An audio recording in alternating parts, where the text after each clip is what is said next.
হাসনাত আব্দুল্লাহ, সার্জিস আলমরা তো শুধু ডিসিএসপি পদে মনোনয়ন দিয়েছেন, পুরো তালিকাটা ওই তানভীর, ওই যে 400 কোটি টাকার পাঠ্যপুস্তক বোর্ডের কমিশন খাওয়া তানভীরের কাছে যে পুরো ডিসির নিয়োগের তালিকা ছিল, তার তালিকা অনুযায়ী যে নিয়োগ হয়েছে সেই আলাপে যদি নাও যায়, মনে আছে তো যে সচিবালয়ে দিনের পর দিন একরকমের বাস করছিলেন হাসনাত আব্দুল্লাহ, সার্জিস আলমরা।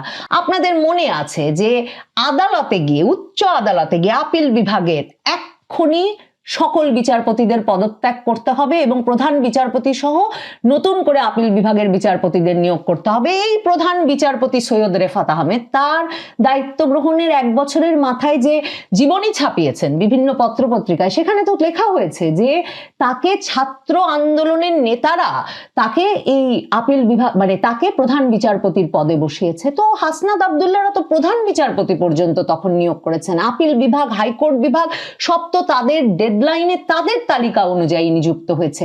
কাজে কোন হিসাবে হাসনাত আব্দুল্লাহ এখন একটা উদাহরণ দিতে বলেন? আসলে এত এত উদাহরণের ভিড়ে একটা উদাহরণ দেওয়া মুশকিলই তো বটে।